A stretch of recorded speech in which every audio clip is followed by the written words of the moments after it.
ಸುಕೃತ ಜ್ಯೋತಿಷ್ಯ ಚಾನಲ್ ವೀಕ್ಷಣೆ ಮಾಡ್ತಾಯಿರೋ ಎಲ್ರಿಗೂ ನಮಸ್ಕಾರ, ವಂದನೆಗಳು. ಇಂದಿನ ದಿನಾಂಕ 2026ನೇ ಇಸ್ವಿ ಮಾರ್ಚ್ ತಿಂಗಳ 25. ಇಂದಿನ ಪಂಚಾಂಗ ಶ್ರೀ ಪರಾಭವ ನಾಮ ಸಂವತ್ಸರ, ಉತ್ತರಾಯಣ, ವಸಂತ ಋತು, ಚೈತ್ರ ಮಾಸ, ಶುಕ್ಲಪಕ್ಷ, ಬುಧವಾರ ಆಗುತ್ತೆ. ಸಪ್ತಮಿ ತಿಥಿ ಸಂಜೆ 4:50 ಇದೆ. ಆನಂತರ ಅಷ್ಟಮಿ ಆರಂಭ ಆಗುತ್ತೆ. ಮೃಗಶಿರ ನಕ್ಷತ್ರ ರಾತ್ರಿ 8:31 ಇದೆ. ಆನಂತರ ಆರುದ್ರ ನಕ್ಷತ್ರ ಆರಂಭ ಆಗುತ್ತೆ. ಆಯುರ್ಯೋಗ, ಉಪರಿ ಸೌಭಾಗ್ಯ ಯೋಗ ಇದೆ, ವನೀಕರಣ ಇದೆ. ಇದು ಇಂದಿನ ಪಂಚಾಂಗ. ಇನ್ನು ಇಂದಿನ ಸೂರ್ಯೋದಯವನ್ನು ಆಧರಿಸಿ ರಾಹುಕಾಲದ ಬಗ್ಗೆ ಹೇಳಬೇಕು ಅಂದರೆ, ಇಂದಿನ ರಾಹುಕಾಲ ಮಧ್ಯಾಹ್ನ 12:30 ಆರಂಭ ಆಗಿ 2 ಗಂಟೆಗೆ ಮುಕ್ತಾಯವಾಗುತ್ತೆ. ಹಾಗೆ ಮುಖ್ಯವಾಗಿ ಯಮಗಂಡ ಕಾಲ ಬೆಳಗ್ಗೆ 7:55 9:30 ಇರುತ್ತೆ. ನಾನು ಪ್ರತಿನಿತ್ಯ ಹೇಳ್ತಾನೆ ಬರ್ತೀನಿ, ಈ ವೇಳೆಯಲ್ಲಿ ಮನೆಯಿಂದ ಹೊರಗೆ ಪ್ರಯಾಣವನ್ನು ಬೆಳೆಸಬಾರ್ದು, ಹೊಸ ವಾಹನವನ್ನು ಕೊಡಬಾರ್ದು, ಹಾಗೆ ಹೊಸದಾಗಿ ಔಷಧಿಯನ್ನು ಸೇವಿಸೋದಕ್ಕೆ ಆರಂಭ ಮಾಡಬಾರ್ದು. ಇದು ಮುಖ್ಯವಾದಂತಹ ವಿಚಾರ. ಎಲ್ರಿಗೂ ಒಳ್ಳೆಯದಾಗುತ್ತೆ. ಎಲ್ಲಿಯವರೆಗೂ ನಾವು ಒಬ್ಬರಿಗೆ ಒಳ್ಳೆಯದನ್ನು ಮಾಡ್ತೀವೋ, ಒಳ್ಳೆಯದನ್ನು ಕೋರ್ತೀವೋ, ಅಲ್ಲಿವರೆಗೂ ದೇವರು ಯಾವುದೋ ಒಂದು ರೂಪದಲ್ಲಿ ಬಂದು ನಮಗೆ ಖಂಡಿತ ಸಹಾಯವನ್ನು ಮಾಡ್ತಾನೆ. ಇದೇ ಸತ್ಯ. ಇನ್ನು ಈ ದಿನದ ರಾಶಿ ಭವಿಷ್ಯದ ಬಗ್ಗೆ ಸ್ವಲ್ಪ ಗಮನವನ್ನು ಹರಿಸೋಣ. ಮೇಷರಾಶಿಯವರು ಸ್ವಲ್ಪ ಆತುರಕ್ಕೆ ಮನಸ್ಸನ್ನು ನೀಡಬಾರ್ದು, ಯೋಚನೆ ಮಾಡಬೇಕು. ಯಾವುದೇ ಒಂದು ಕೆಲಸ ಕಾರ್ಯಗಳನ್ನು ಆರಂಭಿಸೋಕ್ಕೆ ಮುಂಚೆ ಒಳ್ಳೆಯ ಯೋಜನೆ ನಿರೂಪಿಸಬೇಕು. ಒಟ್ಟಾರೆ ಈ ದಿನ ಇವರು ತಮ್ಮ ಕೆಲಸ ಕಾರ್ಯಗಳಲ್ಲಿ ನಿರೀಕ್ಷಿಸಿದ ಒಂದು ಯಶಸ್ಸನ್ನು ಪಡೆಯಲು ಸತತ ಪ್ರಯತ್ನವನ್ನು ಮಾಡಲೇಬೇಕಾಗುತ್ತೆ. ಸುಲಭವಾದ ಒಂದು ಹಾದಿ ಇರಲ್ಲ. ಆದರೆ ಕುಟುಂಬದ ವಿಚಾರ ಬೇರೆ. ಉದ್ಯೋಗ ಕ್ಷೇತ್ರದಲ್ಲಿ ಏನಪ್ಪ ಆಗುತ್ತೆ, ಇವರ ಒಂದು ಕಾರ್ಯವೈಖರಿಯನ್ನು ಎಲ್ಲರೂ ಮೆಚ್ಕೋತಾರೆ. ಒಳ್ಳೆಯ ಒಂದು ಕೀರ್ತಿ ಅಥವಾ ಹೆಸರು ಇವರಿಗೆ ದೊರೆಯುತ್ತೆ. ಕೆಲವೊಬ್ಬರು ಇವರ ಮೇಲೆ ಸಂಪೂರ್ಣ ಅವಲಂಬಿತರಾಗ್ತಾರೆ. ಹಣಕಾಸಿನ ವಿಚಾರದಲ್ಲೂ ಅಷ್ಟೇ ಯಾವುದೇ ತೊಂದರೆ ಇರಲ್ಲ. ಅನಾವಶ್ಯಕ ಖರ್ಚು ವೆಚ್ಚಗಳಿರುತ್ತೆ. ಖರ್ಚು ವೆಚ್ಚಗಳನ್ನು ಕಡಿಮೆ ಮಾಡೋದಕ್ಕೆ ಸಾಧ್ಯ ಆಗಲ್ಲ. ಆದರೂ ಕೂಡ ಹಣಕಾಸಿನ ವ್ಯವಹಾರದಲ್ಲಿ ಇವರ ಇಚ್ಛೆಯಂತೆ ಅದು ಸುಗಮವಾಗಿ ನಡೀತಾ ಹೋಗುತ್ತೆ. ಅದು ಮುಖ್ಯವಾದ್ದು. ಇನ್ನು ಯಾರಾದರೂ ಈ ಉನ್ನತ ಅಧಿಕಾರದಲ್ಲಿ ಇದ್ದರೆ ಮತ್ತು ಕುಟುಂಬದ ಮುಖ್ಯಸ್ಥರು ಅಂದರೆ ದೊಡ್ಡವರು ಇರ್ತಾರಲ್ಲ, ಅವರು ತಮ್ಮ ಹಾದಿಯಲ್ಲಿ ಸರಿಯಾಗಿ ಹೋಗ್ತಾನೆ ಇರ್ತಾರೆ. ಆದರೆ ಅವರು ಯಾರ ಮೇಲೆ ನಂಬಿಕೆಯನ್ನು ಇಟ್ಟಿರ್ತಾರೆ, ಅವರು ಕೆಲವೊಂದು ತಪ್ಪುಗಳನ್ನು ಮಾಡ್ತಾರೆ. ಅವರ ಮನಸ್ಸಿಗೆ ಸಣ್ಣ ತಪ್ಪು ಅನಿಸಿದ್ರು ಕೂಡ ಅದರಿಂದ ಬರುವಂತಹ ಫಲಿತಾಂಶ ಸ್ವಲ್ಪ ದೊಡ್ಡ ಮಟ್ಟದ್ದೇ ಇರುತ್ತೆ. ಇದರಿಂದ ಸ್ವಲ್ಪ ಅವರು ಬೇರೆಯವರಿಂದ ಒಂದು ಈ ಹಿತನುಡಿಗಳನ್ನು ಕೇಳಬೇಕಾಗತ್ತೆ. ಅದು ಅವರ ಮನಸ್ಸಿಗೆ ಒಗ್ಗಲ್ಲ. ಹಿರಿಯ ಅಧಿಕಾರಿಗಳಿಗೆ ಇದರಿಂದ ಒಂದು ರೀತಿ ಬೇಸರ ಇರುತ್ತೆ. ಮುಖ್ಯವಾಗಿ ದಂಪತಿಗಳ ನಡುವೆ ಉತ್ತಮ ಬಾಂಧವ್ಯ ಇರೋ ಕಾರಣ ಗೃಹಿಣಿಯರಿಗೆ ಶಾಂತಿ ನೆಮ್ಮದಿಯ ಜೀವನ ಇರುತ್ತೆ. ಯಾವುದೇ ಒಂದು ತೊಂದರೆ ಇಲ್ಲ. ಹಾಗೆ ಕುಟುಂಬದ ಸದಸ್ಯರ ಜೊತೆ ಮನರಂಜನಾ ಸ್ಥಳಕ್ಕೆ ಅಥವಾ ಯಾತ್ರಾ ಸ್ಥಳಕ್ಕೆ ಭೇಟಿಯನ್ನು ನೀಡುವಂತಹ ಸಾಧ್ಯತೆಗಳಿವೆ. ವೃಷಭ ರಾಶಿಯಲ್ಲಿ ಜನಿಸಿರೋರು, ಇವರ ಒಂದು ಆತ್ಮಾಭಿಮಾನ ಒಳ್ಳೆಯದು, ಆತ್ಮವಿಶ್ವಾಸನೂ ಒಳ್ಳೆಯದು. ಆದರೆ ಯಾವುದೂ ಅತಿ ಆಗಬಾರ್ದು. ಕಾರಣ ಏನಪ್ಪ ಅಂದರೆ, ಇವರ ಮನಸ್ಸು ಇವತ್ತು ಯಾವ ರೀತಿ ಇರುತ್ತೆ ಅಂದರೆ, ನಾನು ಏನೇ ಮಾಡಿದರೂ ಕರೆಕ್ಟು, ಏನೇ ಹೇಳಿದರೂ ಕರೆಕ್ಟು ಅನ್ನೋ ಒಂದು ತೀರ್ಮಾನಕ್ಕೆ ಇವರೇ ಬಂದ್ಬಿಡ್ತಾರೆ. ಇದರಿಂದ ಇವರ ಸುತ್ತಮುತ್ತಲಿನ ಜನಕ್ಕೆ, ಅದರ ಕುಟುಂಬದಲ್ಲಿ ಒಂದು ರೀತಿ ಬೇಸರದ ಸನ್ನಿವೇಶ ಎದುರಾಗುತ್ತೆ. ಯಾಕೆಂದರೆ ಬೇರೆಯವರ ಒಂದು ಮಾತನ್ನು ಕೇಳುವಂತಹ ಒಂದು ಮನೋಭಾವನೆ ಇವರಿಗೆ ಇರಲ್ಲ. ಇದನ್ನು ಸ್ವಲ್ಪ ಎಚ್ಚರಿಕೆಯಿಂದ ಈ ದಿನ ನಡ್ಕೊಳ್ಬೇಕು. ಅದರಲ್ಲೂ ತಮ್ಮ ನಡವಳಿಕೆಯನ್ನು ಬದಲಾಯಿಸ್ಕೊಂಬೋದು ತುಂಬ ಒಳ್ಳೆಯದು. ಇವರ ಆರೋಗ್ಯದಲ್ಲಿ ಯಾವುದೇ ರೀತಿಯ ತೊಂದರೆ ಇರಲ್ಲ. ಆದರೆ ಇವರ ಬಾಳ ಸಂಗಾತಿ ಅಥವಾ ಇವರ ಮಕ್ಕಳ ಆರೋಗ್ಯದಲ್ಲಿ ಸ್ವಲ್ಪ ಏರುಪೇರು ಕಂಡುಬರುತ್ತೆ. ಒಂದು ಸಣ್ಣ ವಿಚಾರವಾದರೂ, ಸಣ್ಣ ಮಟ್ಟದ ತೊಂದರೆ ಆದರೂ ಸ್ವಲ್ಪ ಹೆಚ್ಚಿನ ಕಾಳಜಿಯನ್ನು ತೋರಿಸೋದು ಒಳ್ಳೆಯದು ಅಂತ ಕಂಡುಬರುತ್ತೆ. ಇನ್ನು ಬೇರೆಯವರ ಹಣಕಾಸಿನ ವ್ಯವಹಾರದಲ್ಲಿ ಏನಾದರೂ ನೀವು ತಲೆ ಹಾಕಿದರೆ ಅಥವಾ ಮಧ್ಯವರ್ತಿಯಾಗಿ ಹೋದರೆ ಒಂದು ದೊಡ್ಡ ಅಪವಾದ ನಿಮ್ಮ ಪಾಲಿಗೆ ಬಂದೇ ಬರುತ್ತೆ. ಆದ್ದರಿಂದ ಸಾಧ್ಯವಾದಷ್ಟು ನೀವಾಯಿತು, ನಿಮ್ಮ ಕೆಲಸ ಆಯಿತು ಅನ್ನೋ ಮನೋಭಾವನೆ ಖಂಡಿತವಾಗ್ಲೂ ಒಳ್ಳೆಯದು. ಅದನ್ನು ಮರಿಬೇಡಿ. ಆನಂತರ ಕುಟುಂಬದಲ್ಲಿ ಇದ್ದ ಹಲವು ಸಮಸ್ಯೆಗಳನ್ನು ನೀವು ಬಗೆಹರಿಸ್ತೀರಿ. ಇದರಿಂದ ಯಾರ ಮನಸ್ಸಿನಲ್ಲೂ ಯಾವ ರೀತಿಯ ಆತಂಕ ಇರೋದಿಲ್ಲ. ಒಟ್ಟಾರೆ ಒಳ್ಳೆಯ ದಿನ, ತೊಂದರೆ ಇಲ್ಲ.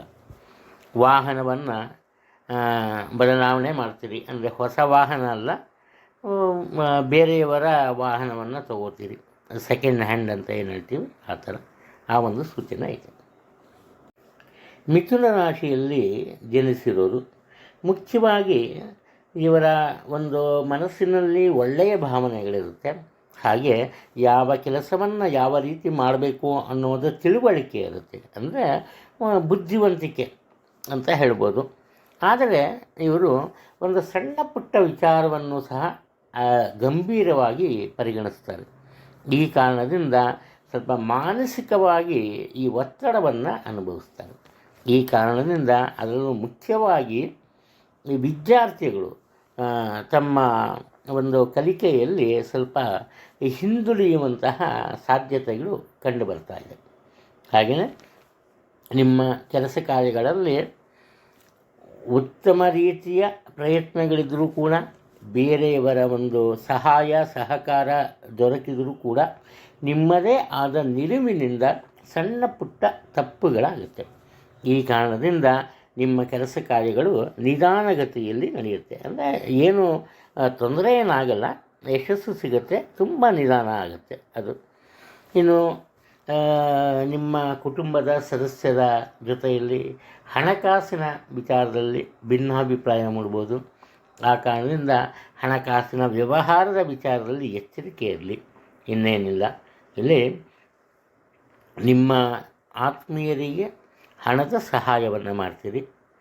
ಹಾಗೆ ನಿಮ್ಮ ಹುಟ್ಟೂರಿನಲ್ಲಿರುವ ಅನ್ನಛತ್ರ ಇಲ್ಲ ಪಾಳು ಬಿದ್ದ ದೇವಸ್ಥಾನ ಇಲ್ಲ ನಿಮ್ಮ ಮನೆತನಕ್ಕೆ ಸಂಬಂಧಪಟ್ಟಂತಹ ಪುರಾತನ ಮನೆ, ಇದನ್ನು ನವೀಕರಣಗೊಳಿಸ್ತೀರಿ.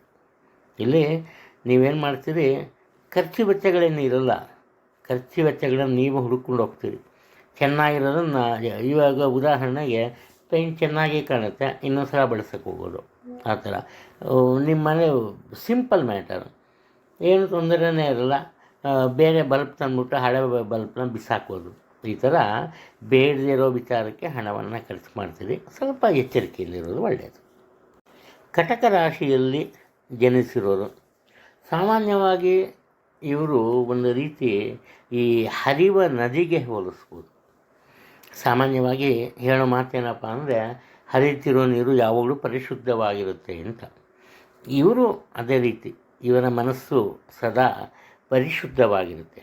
ಆದರೆ ಇವತ್ತಿನ ವಿಚಾರಕ್ಕೆ ಬಂದಾಗ ಏನು ಮಾಡ್ತಾರೆ, ಎಂದಿನಂತೆ ಹೆಚ್ಚಿನ ಒಂದು ಪ್ರಾಶಸ್ತ್ಯವನ್ನು ಸ್ವಂತ ಕೆಲಸ ಕಾರ್ಯಗಳಿಗೆ ಕೊಡಲ್ಲ.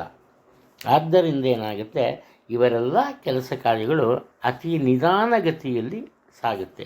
ಕೆಲಸ ಕಾರ್ಯ ಆರಂಭ ಮಾಡೋದೇ ತಡ, ಅದರಲ್ಲೂ ನಿಧಾನ ಆಗುತ್ತೆ ಅದು. ಹಾಗೆಯೇ ಆರೋಗ್ಯದಲ್ಲಿ ಸ್ವಲ್ಪ ಏರುಪೇರು ಕಂಡು ಬಂದರೂ ಕೂಡ ಅದನ್ನು ಸರಿಪಡಿಸ್ಕೊಂಬುವಂತಹ ಒಂದು ಬುದ್ಧಿವಂತಿಕೆ ಇವರಲ್ಲಿರುತ್ತೆ. ಪಾಲುಗಾರಿಕೆಯ ವ್ಯವಹಾರದಲ್ಲಿ ನಿಮ್ಮ ನಿರೀಕ್ಷೆಗೂ ಮೀರಿದಂತಹ ಒಂದು ಲಾಭ ಸಿಗುತ್ತೆ, ತೊಂದರೆ ಇಲ್ಲ. ನಿಮ್ಮ ಪಾಲುಗಾರರು ಸಂಪೂರ್ಣವಾಗಿ ನಿಮ್ಮ ಮೇಲೆ ನಂಬಿಕೆಯನ್ನು ಇಟ್ಟಿರ್ತಾರೆ. ನಿಮ್ಮ ವಿಚಾರನೇ ಅಥವಾ ನಿಮ್ಮ ಒಂದು ಸಹಭಾಗಿತ್ವ ಅವರಿಗೆ ಒಂದು ರೀತಿ ಯಶಸ್ಸನ್ನು ನೀಡುತ್ತೆ. ಅದು ಸಮಾಜದಲ್ಲಿ ನಿಮಗೆ ಪ್ರತಿಷ್ಠಿತ ಸ್ಥಾನಮಾನ ಸಿಗುತ್ತೆ. ನಿಮ್ಮ ಮನಸ್ಸಿನಿಗೆ ಒಂದು ಸಂತೋಷವಾಗುವಂತಹ ಘಟನೆ ಕುಟುಂಬದಲ್ಲಿ ನಡೆಯುತ್ತೆ. ನಿಮ್ಮ ಮಕ್ಕಳ ವಿಚಾರಕ್ಕೆ ಬಂದಾಗ ಕೊಂಚ ಅವರ ಆರೋಗ್ಯದ ಬಗ್ಗೆ ಎಚ್ಚರಿಕೆ ವಹಿಸಿ. ಹಾಗೆ ಮತ್ತೊಂದು, ನಿಮ್ಮ ಮಾತಿನ ಮೇಲೆ ನಿಗಾ ಇರಬೇಕು. ಒಳ್ಳೆಯ ಮನಸ್ಸಿರುತ್ತೆ, ಒಳ್ಳೆಯ ಕೆಲಸಗಳು ಮಾಡ್ತೀರಿ, ಆದರೆ ಎಷ್ಟೇ ಶಾಂತರಾಗಿ ಕಂಡರೂ ಕೂಡ ಯಾರಾದರೂ ಸ್ವಲ್ಪ ಸಣ್ಣ ಪ್ರಮಾಣದಲ್ಲಿ ಅಲ್ಪ ಮಟ್ಟದಲ್ಲಿ ನಿಮ್ಮ ವಿರುದ್ಧ ಮಾತನಾಡಿದರೂ ಕೂಡ ತುಂಬ ಉದ್ವೇಗದಿಂದ ವರ್ತನೆ ಮಾಡ್ತೀರಿ. ಇದರಿಂದ ನಿಮ್ಮ ಕೆಲಸ ಕಾರ್ಯಗಳಿಗೆ ಹಿನ್ನಡೆ ಉಂಟಾಗುತ್ತೆ ಖಂಡಿತ. ಆದ್ದರಿಂದ ಮಾತಿನ ಮೇಲೆ ಹತೋಟಿಯನ್ನು ಸಾಧಿಸುವುದು ಅತಿ ಮುಖ್ಯವಾದಂತಹ ವಿಚಾರ.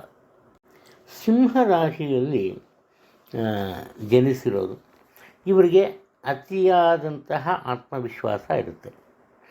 ಹಾಗೆಯೇ ಬೇರೆಯವರಿಗೆ ಯಾವುದೇ ಅವಕಾಶವನ್ನೇ ಕೊಡಬಾರ್ದು. ಪ್ರತಿಯೊಂದು ಒಳ್ಳೆಯ ಕೆಲಸ ಕಾರ್ಯಗಳನ್ನು ತಾವೇ ಮಾಡಬೇಕು. ಬೇರೆಯವರಿಗೆ ದೊರೆಯಬೇಕಾದಂತಹ ಒಂದು ಈ ಗೌರವ, ಆದರ ಅವೆಲ್ಲ ಇವರಿಗೆ ಸಿಗಬೇಕು ಅನ್ನೋ ಭಾವನೆ ಇರುತ್ತೆ. ಅಂದರೆ ಇದು ಸ್ವಾರ್ಥದ ಭಾವನೆ ಅಲ್ಲ, ಇವರ ಜೀವನವೇ ಹಾಗೆ. ಸದಾಕಾಲ ಈ ಸಮಾಜದಲ್ಲಿ ಎಲ್ಲರ ಗೌರವ ಗಳಿಸಬೇಕು, ಪ್ರತಿಯೊಬ್ಬರು ಗುರುತಿಸುವಂತೆ ಇರಬೇಕು ಅಂತ. ಈ ಕಾರಣದಿಂದ ಇವರು ಏನು ಮಾಡ್ತಾರೆ, ಎಲ್ಲರನ್ನ ಪ್ರೀತಿ ವಿಶ್ವಾಸದಿಂದ ಕಾಣ್ತಾರೆ. ಈ ಕಾರಣದಿಂದ ಇಲ್ಲಿ ಇವರ ಜೀವನದಲ್ಲಿ ಅನೇಕ ಬದಲಾವಣೆಗಳು ಕಂಡು ಬರುತ್ತೆ. ಪ್ರತಿಯೊಂದು ಬದಲಾವಣೆಯೂ ಕೂಡ ಇವರಿಗೆ ಅನುಕೂಲಕರವಾಗಿ ಇರುತ್ತೆ. ಆದರೆ ಇವರ ಮನಸ್ಸಿನಲ್ಲಿ ಒಂದು ರೀತಿಯ ಭಯ ಆವರಿಸಿರುತ್ತೆ. ಎಂಥ ರೀತಿಯ ಭಯ ಅಂದರೆ, ಒಂದು ವೇಳೆ ಏನಾದರೂ ತಪ್ಪನ್ನು ಮಾಡಿದರೆ ಅದನ್ನು ಯಾರಾದರೂ ಈ ಕಂಡಮ್ ಮಾಡೋದು ಅಥವಾ ಮನಸ್ಸಿನಲ್ಲೇ ಇಟ್ಕೊಬೋದು, ಈ ಥರ ಮಾಡ್ತಾರ ಅಂತ. ಅದರಿಂದ ಏನು ಮಾಡ್ತಾರೆ ಇವರು, ತಮ್ಮ ಕೆಲಸ ಕಾರ್ಯದಲ್ಲಿ ಅತಿಯಾದ ಎಚ್ಚರಿಕೆಯನ್ನು ವಹಿಸ್ತಾರೆ. ಇದರಿಂದ ತಪ್ಪಾಗೋ ಸಾಧ್ಯತೆ ಇದೆ, ಅಪಜಯ ಸಿಗುವಂತಹ ಸಾಧ್ಯತೆ ಇದೆ. ಕೂಲಾಗಿರಿ, ಯಾವ ಬಂದದ್ದನ್ನು ಸ್ವೀಕಾರ ಮಾಡುವಂತಹ ಮನಸ್ಸಿರಲಿ, ಹಠದ ಬುದ್ಧಿ ಬೇಡ. ಯಾರೊಂದಿಗೂ ಕೂಡ ಇವರು ಶತ್ರುತ್ವವನ್ನು ಬೆಳೆಸಲ್ಲ. ಇವರ ವಿರೋಧಿಗಳನ್ನೂ ಸಹ ಇವರು ಸೋದರ ಪ್ರೇಮದಿಂದ ಕಾಣ್ತಾರೆ. ಈ ಕಾರಣದಿಂದ ಇವರಿಗೆ ಶಾಂತಿ ನೆಮ್ಮದಿ ಮಾತ್ರ ಅಲ್ಲ, ಸಮಾಜದಲ್ಲಿ, ಕುಟುಂಬದಲ್ಲಿ, ಉದ್ಯೋಗ ಕ್ಷೇತ್ರದಲ್ಲಿ ಉತ್ತಮ ಒಂದು ಸ್ಥಾನಮಾನ ದೊರೆಯುತ್ತೆ. ಒಟ್ಟಾರೆ ಬೇರೆಯವರಿಗೆ ಬುದ್ಧಿವಾದ ಹೇಳುವಲ್ಲಿ ಇವರು ಸದಾ ನಿರತರಾಗಿರ್ತಾರೆ, ಯಶಸ್ಸನ್ನು ಸಹ ಕಾಣ್ತಾರೆ. ಕನ್ಯಾ ರಾಶಿಯವರ ವಿಚಾರಕ್ಕೆ ಬಂದಾಗ ಇವರು ತಮ್ಮ ಕೆಲಸ ಕಾರ್ಯಗಳ ಬಗ್ಗೆ ಅಥವಾ ಯಾವುದೇ ವಿಚಾರವಾದರೂ ಕೂಡ ತಮ್ಮ ಸ್ವಂತ ನಿಲುವಿಗೆ ಬದ್ಧರಾಗ್ತಾರೆ. ಇದಕ್ಕೆ ಕಾರಣ ಏನಪ್ಪ ಅಂದರೆ, ಕೆಲವೊಂದು ವಿಚಾರಗಳಲ್ಲಿ ಬೇರೆಯವರನ್ನು ನಂಬಿ ಸ್ವಲ್ಪ ತಮ್ಮ ಕೆಲಸ ಕಾರ್ಯದಲ್ಲಿ ಹಿನ್ನಡೆಯನ್ನು ಅನುಭವಿಸ್ತಿರ್ತಾರೆ. ಅದರಲ್ಲೂ ಮುಖ್ಯವಾಗಿ ಹಣಕಾಸಿನ ವಿಚಾರದಲ್ಲಿ. ಅದು ಉದಾಹರಣೆಗೆ, ಯಾರೋ ಹಣಕಾಸಿನ ಸಹಾಯ ಮಾಡ್ತೀನಿ ಅಂತ ತಕ್ಷಣ ಇಲ್ಲ ಅಂತ ಹೇಳಿರ್ಬೋದು. ಅಥವಾ ಕೆಲಸದ ವಿಚಾರದಲ್ಲೂ ಅಷ್ಟೇ ಈ ರೀತಿ. ಇದಕ್ಕೆ ಮೂಲ ಕಾರಣ, ಈ ನಿಲುವಿಗೆ ಬರೋದಕ್ಕೆ ಮಕ್ಕಳ ವಿದ್ಯಾಭ್ಯಾಸ ಅಥವಾ ಮಕ್ಕಳಿಗೆ ಸಂಬಂಧಪಟ್ಟಂತಹ ಯಾವುದೇ ಒಂದು ವಿಚಾರ. ಇನ್ನು ಇವರ ಈ ತಮ್ಮ ಕೆಲಸ ಕಾರ್ಯಗಳನ್ನು ಸುಗಮವಾಗಿ ನಡೆಸ್ಕೊಂಡು ಹೋಗ್ತಾರೆ. ಪ್ರತಿಯೊಂದರಲ್ಲೂ ನಿರೀಕ್ಷೆಗೆ ಮೀರಿದಂತಹ ಯಶಸ್ಸನ್ನು ಗಳಿಸ್ತಾರೆ, ಅದು ಮುಖ್ಯ. ಹಣಕಾಸಿನ ವಿಚಾರದಲ್ಲಿ ಸಣ್ಣ ಪುಟ್ಟ ತಪ್ಪುಗಳು ಮಾಡಿದರೂ ಕೂಡ ಯಾವುದೇ ತೊಂದರೆ ಆಗಲ್ಲ, ಉತ್ತಮ ಆದಾಯ ಇರುತ್ತೆ. ಹಾಗೆಯೇ ತಮ್ಮ ಆದಾಯವನ್ನು ಹೆಚ್ಚಿಸಿಕೊಳ್ಳುವ ಸಲುವಾಗಿ ಸಣ್ಣ ಪುಟ್ಟ ವ್ಯಾಪಾರ ವ್ಯವಹಾರಗಳನ್ನು ಮಾಡ್ತಾರೆ. ಇನ್ನು ಮನೆತನಕ್ಕೆ ಸಂಬಂಧಪಟ್ಟಂತಹ ಈ ಆಸ್ತಿಯ ವಿಚಾರದಲ್ಲಿ ಇವರಿಗೆ ಯಶಸ್ಸು ಸಿಗುತ್ತೆ. ಒಂದು ವೇಳೆ ಕಾನೂನಿನ ಚೌಕಟ್ಟಿನಲ್ಲಿ ಯಾವುದೇ ಒಂದು ಭೂಮಿಗೆ ಸಂಬಂಧಪಟ್ಟಂತಹ ವಿಚಾರಗಳಿದ್ರೂ ಕೂಡ ಅದು ಮಾತುಕತೆಯ ಮೂಲಕ ಪರಿಹರಿಸ್ಕೋತಾರೆ. ಆತುರ ತೋರಲ್ಲ, ಹಾಗೆಯೇ ಅತಿ ನಿಧಾನವನ್ನು ಸಹ ಮಾಡಲ್ಲ, ಮನಸ್ಸಿನ ಮೇಲೆ ಹತೋಟಿಯನ್ನು ಸಾಧಿಸ್ತಾರೆ. ಈ ಕಾರಣದಿಂದ ಯಾವುದೇ ತೊಂದರೆ ಇರಲ್ಲ. ಆರೋಗ್ಯದ ಬಗ್ಗೆ ಮಾತ್ರ ಸ್ವಲ್ಪ ಎಚ್ಚರಿಕೆ ಇರಬೇಕು. ಅದರಲ್ಲೂ ಮುಖ್ಯವಾಗಿ ಕಣ್ಣಿಗೆ ಸಂಬಂಧಪಟ್ಟಂತೆ ಅಂದರೆ ಈ ಸೋಂಕು ಇನ್ಫೆಕ್ಷನ್ ಆಗುವಂತಹ ಸಾಧ್ಯತೆಗಳಿವೆ. ಎಚ್ಚರಿಕೆಯಿಂದ ಇರೋದು ತುಂಬ ಒಳ್ಳೆಯದು. ತುಲಾ ರಾಶಿಯಲ್ಲಿ ಜನಿಸಿರೋರು ಇವರು ಒಂದು ರೀತಿ ಅಪರೂಪದ ವ್ಯಕ್ತಿ. ಕಾರಣ ಏನಪ್ಪ ಅಂದರೆ ಬೇರೆಯವರ ಒಂದು ಮಾದರಿಯಲ್ಲಿ ಅಥವಾ ಬೇರೆಯವರ ಹಾದಿಯಲ್ಲಿ ಸಾಗಲ್ಲ. ತನ್ನದೇ ಆದಂತಹ ಸ್ವತಂತ್ರವಾದ ರೀತಿ ನೀತಿಯಲ್ಲಿ ಕೆಲಸ ಕಾರ್ಯಗಳನ್ನು ಮುಂದುವರಿಸ್ಕೊಂಡು ಹೋಗ್ತಾರೆ. ಹೆಚ್ಚಿನ ವಿಚಾರ ಅಂದರೆ ಸ್ವಲ್ಪ ಇವರಲ್ಲಿ ಆತುರದ ಸ್ವಭಾವ ಇರುತ್ತೆ. ಏನು ಯಾವುದೋ ಒಂದು ಜವಾಬ್ದಾರಿ ಅದನ್ನು ಆದಷ್ಟು ತ್ವರಿತಗತಿಯಲ್ಲಿ ಪೂರೈಸಬೇಕು. ಇದಕ್ಕಾಗಿ ಇವರು ಏನು ಮಾಡ್ತಾರಪ್ಪ ಅಂದರೆ ತಮ್ಮ ಆತ್ಮೀಯರ ಒಂದು ತಂಡವನ್ನೇ ರಚಿಸ್ಕೋತಾರೆ. ಅಂದರೆ ಯಾವುದೇ ಒಂದು ಕೆಲಸ ಕಾರ್ಯಗಳನ್ನು ಮಾಡಲಿ ಬೇರೆಯವರ ಒಂದು ಸಹಾಯದಿಂದ ಇವರು ಪೂರೈಸ್ತಾರೆ. ಅದರಲ್ಲಿ ಉನ್ನತ ಮಟ್ಟದ ಯಶಸ್ಸನ್ನು ಸಹ ಗಳಿಸ್ತಾರೆ. ಆದರೆ ಯಾವುದೇ ಕಾರಣಕ್ಕೂ ಪ್ರತಿಯೊಂದು ಆ ಯಶಸ್ಸಿನ ಹಿರಿಮೆಯನ್ನು ತಾವು ಒಬ್ಬರೇ ತಗೊಂಬಲ್ಲ, ಎಲ್ಲರನ್ನು ಸಮಾನ ಭಾವನೆಯಿಂದ ನೋಡ್ತಾರೆ. ಈ ಕಾರಣದಿಂದ ಕುಟುಂಬದಲ್ಲಿ ಇವರಿಗೆ ಉನ್ನತ ಒಂದು ಗೌರವ ಲಭಿಸುತ್ತೆ. ಉದ್ಯೋಗ ಕ್ಷೇತ್ರದಲ್ಲಿ ಉನ್ನತ ಅಧಿಕಾರ ಸಿಗುತ್ತೆ. ಒಂದು ವೇಳೆ ಯಾರಾದರೂ ರಾಜಕೀಯ ವ್ಯಕ್ತಿಗಳಿದ್ದಲ್ಲಿ ಅವರಿಗೆ ಅವರ ಒಂದು ಜೀವನದಲ್ಲಿ ಅತ್ಯುತ್ತಮ ಘಟ್ಟ ಅಂತ ಹೇಳ್ಬೋದು. ಅದೇ ರೀತಿ ಅತ್ಯುತ್ತಮ ಬದಲಾವಣೆಯೆಂದು ಸಿಗುತ್ತೆ. ಮುಖ್ಯವಾದ ವಿಚಾರ ಇವರು ದೊರೆಯುವ ಅವಕಾಶವನ್ನು ಸರಿಯಾಗಿ ಬಳಸ್ಕೋಬೇಕು. ಕಾರಣ ಏನಪ್ಪ ಅಂದರೆ ಇವರು ಅಂಥ ಬುದ್ಧಿವಂತರೇ. ಅಲ್ಪಾವಧಿಗಾಗಿ ಸಿಕ್ಕಂತಹ ಕೆಲವೊಂದು ಕೆಲಸ ಕಾರ್ಯಗಳನ್ನು ದೀರ್ಘಾವಧಿಯಾಗಿ ಪರಿವರ್ತಿಸ್ತಾರೆ. ಯಾವುದೇ ಒಂದು ಸಂದರ್ಭವನ್ನು ತಮಗೆ ಅನುಕೂಲವಾಗುವಂತಹ ಪರಿವರ್ತಿಸ್ತಾರೆ. ಅಂತಹ ಬುದ್ಧಿವಂತಿಕೆಯಿಂದ ಇವರು ಇವತ್ತು ಮುಂದುವರಿತಾರೆ. ಈ ಕಾರಣದಿಂದ ಯಾವುದೇ ರೀತಿಯ ತೊಂದರೆ ಇಲ್ಲ. ಆದರೆ ಆರೋಗ್ಯದ ವಿಚಾರದಲ್ಲಿ ಸ್ವಲ್ಪ ಎಚ್ಚರಿಕೆಯಿಂದ ಇರಬೇಕು. ಹಾಗೆಯೇ ಆದಾಯ ಇರುತ್ತೆ, ತೊಂದರೆ ಇಲ್ಲ. ಸ್ವಲ್ಪ ಯಾಮಾರಿದರೆ ಅದ್ರ ಕಡೆ ಗಮನ ಕೊಡದೆ ಹೋದರೆ ಇವರಿಗೆ ದೊರೆಯಬೇಕಾದಂಥ ಆದಾಯ ಅಥವಾ ವರಮಾನ ಬೇರೆಯವರ ಪಾಲಾಗುತ್ತೆ. ಎಚ್ಚರಿಕೆಯಿಂದ ಇರಬೇಕು. ವೃಶ್ಚಿಕ ರಾಶಿಯಲ್ಲಿ ಜನಿಸಿರೋರು ಇವರು ತುಂಬ ದಿನದಿಂದ ದೂರದ ಪ್ರದೇಶಕ್ಕೆ ಪ್ರಯಾಣವನ್ನು ಬೆಳೆಸಬೇಕು ಅಂತ ಇರ್ತಾರೆ. ಅದು ನಮ್ಮ ಇರುವಂತಹ ದೇಶದಲ್ಲೇ ಇರ್ಬೋದು ಅಥವಾ ವಿದೇಶಕ್ಕೆ ಹೋಗುವಂತಹ ವಿಚಾರ ಇರ್ಬೋದು. ಒಟ್ಟಾರೆ ಬಹುದಿನದ ಇವರ ಈ ಆಸೆ ಈಗ ನೆರವೇರುತ್ತೆ. ಅಂದರೆ ದೂರದ ಊರಿಗೆ ಪ್ರಯಾಣ ಬೆಳೆಸ್ತಾರೆ ಅಥವಾ ವಿದೇಶಕ್ಕೆ ಹೋಗ್ತಾರೆ. ಹೇಗಪ್ಪ ಸಾಧ್ಯ ಅಂದರೆ ಉದ್ಯೋಗದ ಮುಖಾಂತರ.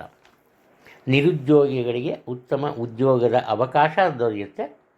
ಹಾಗೆಯೇ ಈಗಾಗಲೇ ಉದ್ಯೋಗದಲ್ಲಿ ಇರುವವರಿಗೆ ಉನ್ನತ ಅಧಿಕಾರ ದೊರೆಯುತ್ತೆ.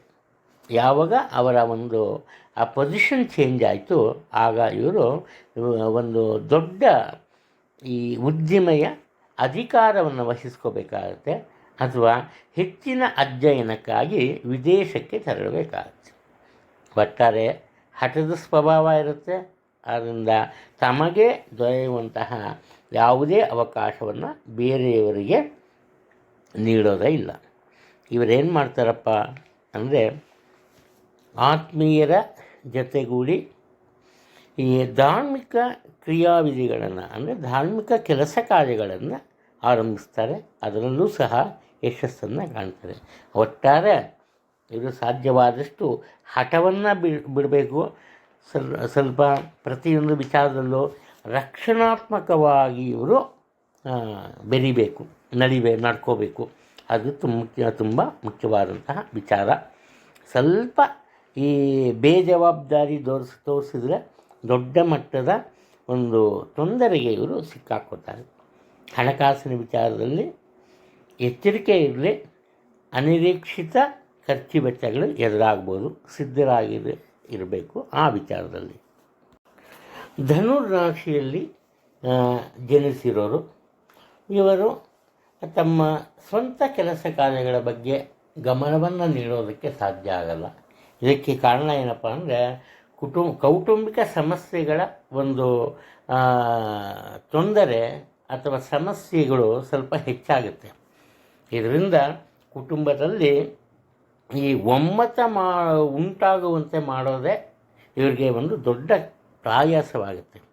ಈ ಕಾರಣದಿಂದ ಇವರ ಸ್ವಂತ ಕೆಲಸ ಕಾರ್ಯಗಳೆಲ್ಲ ಅಪೂರ್ಣಗೊಳ್ಳುತ್ತೆ, ಯಾವುದನ್ನು ಮುಂದುವರಿಸೋದಕ್ಕೆ ಸಾಧ್ಯ ಆಗಲ್ಲ. ಇಲ್ಲಿ ಯಾವುದೇ ಒಂದು ಕಷ್ಟ ಕಾರ್ಪಣ್ಯಗಳಿದ್ದರೂ, ವಿಘ್ನಗಳ ಎದುರಾದರೂ ಕೂಡ ಕುಟುಂಬದ ಒಂದು ಗೌರವವನ್ನು ಕಾಪಾಡ್ತಾರೆ.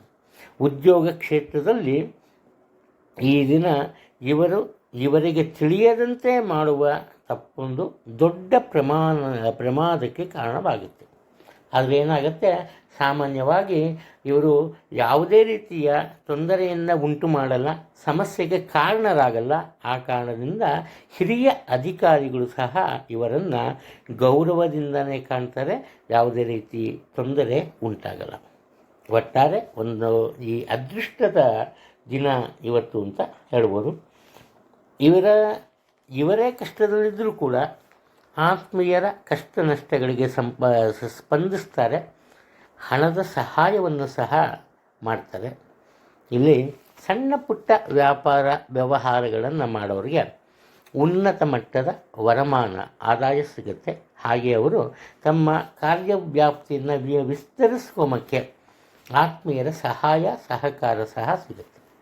ಅತಿ ಮುಖ್ಯವಾದಂತಹ ಪ್ರವಾಸವೊಂದನ್ನು ವಿಧಿಯಿಲ್ಲದೆ ಇವರು ಕ್ಯಾನ್ಸಲ್ ಮಾಡಬೇಕಾಗತ್ತೆ. ಅದರಿಂದ ಸ್ವಲ್ಪ ನಷ್ಟ ಸಹ ಇವರ ಪಾಲಿಗೆ ಉಂಟಾಗುತ್ತೆ. ಮಕರ ರಾಶಿಯಲ್ಲಿ ಜನಿಸಿರೋರು ಇವರು ಆರಂಭದಿಂದಲೇ ತಾವಾಯಿತು, ತಮ್ಮ ಕೆಲಸ ಆಯಿತು, ಅದೇ ರೀತಿ ಇರ್ತಾರೆ. ಒಂದು ನಿರ್ಧಾರಕ್ಕೆ ಬಂದಿರ್ತಾರೆ, ಅನಾವಶ್ಯಕ ವಿಚಾರಗಳಿಗೆ ತಲೆ ಹಾಕಬಾರ್ದು, ಬೇರೆಯವರಿಗೆ ಬುದ್ಧಿವಾದ ಹೇಳಕ್ಕೆ ಹೋಗಬಾರ್ದು ಅಂತ. ಇವರ ಮನಸ್ಸು ಏನೇ ಇದ್ದರೂ, ನಿರ್ಧಾರಗಳೇನೇ ಇದ್ದರೂ, ಉದ್ಯೋಗ ಕ್ಷೇತ್ರದಲ್ಲಿ ಏನಪ್ಪ ಆಗುತ್ತೆ ಅಂದರೆ ಹೆಚ್ಚಿನ ಮಟ್ಟದ ಮಾನಸಿಕ ಒತ್ತಡ ಮತ್ತು ಕೆಲಸದ ಒತ್ತಡ ಉಂಟಾಗುತ್ತೆ. ಯಾರೋ ಮಾಡೋ ತಪ್ಪಿಗೆ ಇವರು ಒಂದು ರೀತಿ ಬೆಲೆ ತೆರಬೇಕಾಗತ್ತೆ, ಇವರು ಉತ್ತರ ಕೊಡಬೇಕಾಗತ್ತೆ. ಅದು ಇವರ ಅಧಿಕಾರಿಗಳಾಗಿರ್ಬೋದು ಅಥವಾ ಬೇರೆಯವರಾಗಿರ್ಬೋದು, ಇವರ ಬಗ್ಗೆ ಸಂಪೂರ್ಣವಾಗಿ ಗೊತ್ತಿರುತ್ತೆ. ಆದರೂ ಸಹ ಇವರ ಮನಸ್ಸಿಗೆ ಬೇಸರ ಉಂಟಾಗುವಂತಹ ಮಾತುಗಳನ್ನು ಆಡ್ತಾರೆ. ಇದರಿಂದ ಇವರಿಗೆ ಸ್ವಲ್ಪ ಈ ನೆಮ್ಮದಿಯ ಕೊರತೆ ಸಹ ಕಾಣುತ್ತೆ. ಕುಟುಂಬದಲ್ಲಿರುವ ಸ್ತ್ರೀಯರ ಆರೋಗ್ಯದ ಬಗ್ಗೆ ಹೆಚ್ಚಿನ ಗಮನವನ್ನು ಕೊಡಬೇಕು. ಅದರಲ್ಲೂ ವಯೋವೃದ್ಧರು ಅಂದರೆ ತಾಯಿ ಅಥವಾ ಅಜ್ಜಿ ಇಂಥವರು ಯಾರು ದೊಡ್ಡವರಿರ್ತಾರೋ ಅವರ ಒಂದು ಆರೋಗ್ಯದಲ್ಲಿ ಏರುಪೇರು ಉಂಟಾಗುವಂತಹ ಸಾಧ್ಯತೆಗಳಿವೆ. ಬೇಡ ಬೇಡ ಬೇಡ ಅಂದರೂ ಎಷ್ಟೇ ದೂರ ಉಳಿದ್ರು ಇವರ ಬಂಧು ಬಳಗದವರು ಬರ್ತಾರೆ. ಅವರು ತಾವಾಗಿಯೇ ಇವರ ಕೆಲಸ ಕಾರ್ಯಗಳಲ್ಲಿ ನೆರವಾಗ್ತಾರೆ, ಹಣದ ಸಹಾಯವನ್ನು ನೀಡ್ತಾರೆ. ಇವರ ಹತ್ರನೇ ಉತ್ತಮ ಆದಾಯ ಇರುತ್ತೆ, ಏನು ತೊಂದರೆ ಏನಿಲ್ಲ. ಅದನ್ನು ಅನಾವಶ್ಯಕ ವಿಚಾರಗಳಿಗೆ ಖರ್ಚು ಮಾಡ್ತಾರೆ. ಸಾಧ್ಯವಾದಷ್ಟು ಈ ದಿನ ಬರುವ ಹಣವನ್ನು ಶೇಖರಣೆ ಮಾಡೋಕ್ಕೆ, ಉಳಿಸೋದಕ್ಕೆ ಪ್ರಯತ್ನ ಪಡಿ. ಕಾರಣ ಏನಪ್ಪ ಅಂದರೆ ಮುಂದೊಂದು ದಿನ ನಿಮಗೆ ಅನಿರೀಕ್ಷಿತವಾದಂತಹ ಖರ್ಚು ವೆಚ್ಚಗಳು ಖಂಡಿತವಾಗಿ ಬರುತ್ತೆ. ಎಚ್ಚರಿಕೆಯಿಂದ ಇದ್ದಷ್ಟು ನಿಮಗೆ ಇವತ್ತು ತುಂಬ ಒಳ್ಳೆಯ ದಿನವಾಗುತ್ತೆ. ಕುಂಭರಾಶಿಯಲ್ಲಿ ಜನಿಸಿರೋರು ಇಲ್ಲಿ ಮನಸ್ಸಿನಲ್ಲಿ ಒಂದು ರೀತಿಯ ಡೋಲಾಯಮಾನದ ಭಾವನೆ ಇರುತ್ತೆ. ಯಾವ ವಿಚಾರದಲ್ಲಿ ಅಂದರೆ ಇವರ ಉದ್ಯೋಗದ ವಿಚಾರದಲ್ಲಿ. ಇವರ ತಮ್ಮ ಪಾಡಿಗೆ ತಾವಾಯಿತು, ತಮ್ಮ ಕೆಲಸ ಆಯಿತು ಅನ್ನೋ ರೀತಿ ಇರ್ತಾರೆ. ಉದ್ಯೋಗ ಕ್ಷೇತ್ರದಲ್ಲಿ ಸಹ ಅಷ್ಟೇ. ಇವರಿಗೆ ಗೊತ್ತಷ್ಟು ಸಾಧ್ಯವಾದಷ್ಟು ಸರಿಯಾದ ಹಾದಿಯಲ್ಲೇ ನಡೆದಿರ್ತಾರೆ. ಆದರೆ ಏನಪ್ಪ ಆಗುತ್ತೆ ಅಂದರೆ ಈ ವದಂತಿಗಳು ಇವರ ಮನಸ್ಸನ್ನು ಕೆಡಿಸೋಗೋಸ್ಕರನೇ ಕೆಲವರು ವದಂತಿಯನ್ನು ಹಬ್ಬಿಸ್ತಾರೆ. ಈ ವದಂತಿಯನ್ನು ಇವರು ಸುಲಭವಾಗಿ ನಂಬಿಡ್ತಾರೆ. ಇಂತಹ ನಂಬಿಕೆ ಆರೋಗ್ಯದ ಮೇಲೆ ಸ್ವಲ್ಪ ಪರಿಣಾಮವನ್ನು ಬೀರುತ್ತೆ. ಆದ್ದರಿಂದ ಅದರಲ್ಲೂ ಮುಖ್ಯವಾಗಿ ರಕ್ತಕ್ಕೆ ಸಂಬಂಧಪಟ್ಟ ದೋಷವುಳ್ಳವರು ಎಚ್ಚರಿಕೆಯಿಂದಿರಬೇಕು. ಹಾಗೆ ನಿಮಗೆ ತಲೆ ತಿರುಗೋದು ಅಥವಾ ವಾಂತಿ ಆಗೋದು ಇಂತಹ ಒಂದು ತೊಂದರೆ ಕಾಡ್ಬೋದು. ಭಯ ಇಲ್ಲ, ತೊಂದರೆ ಏನಿಲ್ಲ. ಹಾಗೆಯೇ ನಿಮ್ಮ ಮಕ್ಕಳ ವಿಚಾರದಲ್ಲಿ ಅವರ ಜೀವನ ಸ್ಥಿರವಾಗಿರಲು, ಅವರು ಜಯದ ಹಾದಿಯಲ್ಲಿ ನಡೆಸಲು ಏನೇನು ಬೇಕು ಅವನ್ನೆಲ್ಲ ಮಾಡ್ತೀರಿ. ಒಟ್ಟಾರೆ ನಿಮ್ಮಲ್ಲಿ ತ್ಯಾಗದ ಮನೋಭಾವನೆ ಇರುತ್ತೆ. ಅದರಲ್ಲೂ ಹಣಕಾಸಿನ ವಿಚಾರಕ್ಕೆ ಬಂದಾಗಲಂತೂ ನಿಮಗೇ ಹಣದ ತೊಂದರೆ ಇರುತ್ತೆ, ನಿಮಗೇ ಹಣದ ಕೊರತೆ ಇರುತ್ತೆ. ಆದರೂ ಕೂಡ ಬೇರೆಯವರಿಗೆ ಸಹಾಯವನ್ನು ಮಾಡ್ತೀವಿ. ಬೇರೆಯವರ ಹಣಕಾಸಿನ ವ್ಯವಹಾರದಲ್ಲಿ ಮಧ್ಯವರ್ತಿ ಆಗ್ತೀರಿ. ಆ ಒಂದು ವಿಚಾರದಲ್ಲಿ ಎಚ್ಚರಿಕೆ ಇರಲಿ. ಇಲ್ಲದೆ ಹೋದರೆ ಬೇರೆಯವರ ಹಣವನ್ನು ಅಥವಾ ಬೇರೆಯವರು ತಗೊಂಬ ಸಾಲವನ್ನು ನೀವು ತೀರಿಸಬೇಕಾಗಿ ಬರುತ್ತೆ. ಕುಟುಂಬದಲ್ಲಿ ನಿಮ್ಮ ಒಳ್ಳೆಯತನಕ್ಕೆ ಪ್ರತಿಯೊಬ್ಬರು ಮೆಚ್ಚುತ್ತಾರೆ. ಎಲ್ಲರ ವಿಶ್ವಾಸವನ್ನು ನೀವು ಗಳಿಸ್ತೀರಿ. ಅದರಲ್ಲಿ ಯಾವುದೇ ಒಂದು ಸಂಶಯ ಅನ್ನೋದು ಇಲ್ಲ. ಸ್ವಂತ ವಾಹನ ಇದ್ದಲ್ಲಿ ವಾಹನ ಚಾಲನೆ ಮಾಡುವ ವೇಳೆ ಸ್ವಲ್ಪ ಎಚ್ಚರಿಕೆಯಿಂದ ಇರಿ, ಇದು ಮುಖ್ಯ. ಮೀನರಾಶಿಯಲ್ಲಿ ಜನಿಸಿರೋರು ಇವರು ತಮ್ಮ ಜೀವನದಲ್ಲಿ ಬೇಕಾದಂತಹ ಎಲ್ಲ ರೀತಿಯ ಈ ಅನುಕೂಲತೆಗಳನ್ನು ಸ್ವತಃ ಪಡೀತಾರೆ. ಅದರಲ್ಲಿ ಯಾವುದೇ ಒಂದು ಸಂಶಯ ಇಲ್ಲ. ಬೇರೆಯವನ್ನು ಆಶ್ರಯಿಸಲ್ಲ, ಆದರೆ ಸ್ಥಿರವಾದಂತಹ ಮನಸ್ಸಿರಲ್ಲ. ದಿಟ್ಟತನದ ಒಂದು ತೀರ್ಮಾನಗಳನ್ನು ತಗೊಂಬಲ್ಲ. ಯಾವುದೋ ಮನಸ್ಸಿನಲ್ಲಿ ಒಂದು ರೀತಿಯ ಭಯ ಇವರನ್ನು ಕಾಡುತ್ತೆ. ಯಾರು ಏನಾರು ಅನ್ಕೋತಾರೇನೋ, ಈ ಒಂದು ಕೆಲಸವನ್ನು ಮಾಡಿದ್ರೆ ತೊಂದರೆ ಆಗುತ್ತೇನೋ, ಇಂತಹ ಮನೋಭಾವನೆ ಇರುತ್ತೆ. ಈ ಕಾರಣದಿಂದ ತಮ್ಮ ಕೆಲಸ ಕಾರ್ಯಗಳಲ್ಲಿ ಸ್ವಲ್ಪ ನಿಧಾನಗತಿಯ ಯಶಸ್ಸನ್ನು ಗಳಿಸ್ತಾರೆ. ಆದರೆ ಇವರ ಅಧಿಕಾರಿಗಳು ಮತ್ತು ಕುಟುಂಬದ ಹಿರಿಯರು ಇವರ ಮನಸ್ಸಿಗೆ ಧೈರ್ಯ ತುಂಬುವಂತಹ ಕೆಲಸವನ್ನು ಮಾಡ್ತಾರೆ. ಅದರಲ್ಲಿ ಯಶಸ್ಸನ್ನು ಸಹ ಕಾಣ್ತಾರೆ, ಯಾವುದೇ ಸಂಶಯ ಇಲ್ಲ. ಬೇರೆಯವರ ಜೊತೆಯಲ್ಲಿ ಉತ್ತಮ ಸ್ಪಂದನೆ ಇರುತ್ತೆ, ಉತ್ತಮ ಒಡನಾಟ ಇರುತ್ತೆ. ಯಾರನ್ನೂ ಕೂಡ ಸಂಶಯದ ಭಾವನೆಯನ್ನು ನೋಡಲ್ಲ, ಅಥವಾ ತುಂಬ ಈ ಕಳಪೆಯ ಮಾದರಿಯಲ್ಲಿ ಯಾರ ಜೊತೆಯೂ ನಡ್ಕೊಂಬಲ್ಲ. ಒಳ್ಳೆಯ ನಡತೆ, ಒಳ್ಳೆಯ ರೀತಿಯ ವ್ಯವಹಾರಗಳು, ಅದರಲ್ಲೂ ಹಣಕಾಸಿನ ವಿಚಾರದಲ್ಲಿ ಇವರನ್ನು ಉತ್ತುಂಗ ಶ್ರೇಣಿಯಲ್ಲಿ ನಿಲ್ಲಿಸುತ್ತೆ. ಉದ್ಯಮಿಗಳು ಇದ್ದರೆ ಈ ರಾಶಿಯಲ್ಲಿ ಹಣಕಾಸಿನ ವ್ಯವಹಾರದಲ್ಲಿ ಸ್ವಲ್ಪ ಎಚ್ಚರಿಕೆಯನ್ನು ವಹಿಸಲೇಬೇಕು. ಒಟ್ಟಾರೆ ನಿಮಗೆ ಅನುಕೂಲಕರವಾದಂತಹ ಒಂದು ವಾತಾವರಣ ಇರುತ್ತೆ. ನಿಮ್ಮ ಮಕ್ಕಳ ವಿಚಾರದಲ್ಲಿ ಇದ್ದ ಒಂದು ಯೋಚನೆ ಅಥವಾ ಅನುಮಾನ ದೂರವಾಗುತ್ತೆ. ಕಾರಣ ಏನಪ್ಪ ಅಂದರೆ, ಅವರು ನಿಮ್ಮ ನಿರೀಕ್ಷೆಗೂ ಮೀರಿದಂತಹ ಸಾಧನೆಯನ್ನು ತಮ್ಮ ವಿದ್ಯಾಭ್ಯಾಸದಲ್ಲಿ ಮಾಡ್ತಾರೆ. ಇನ್ನು ವಿದೇಶಕ್ಕೆ ತೆರಳುವಂತಹ ಅವಕಾಶ ದೊರೆಯುತ್ತೆ, ಆದರೆ ನೀವೇ ಆ ಒಂದು ಅವಕಾಶವನ್ನು ದೂರ ಮಾಡ್ತೀರಿ, ಕುಟುಂಬದ ಅತಿ ದೊಡ್ಡ ಜವಾಬ್ದಾರಿಯ ಕಾರಣ.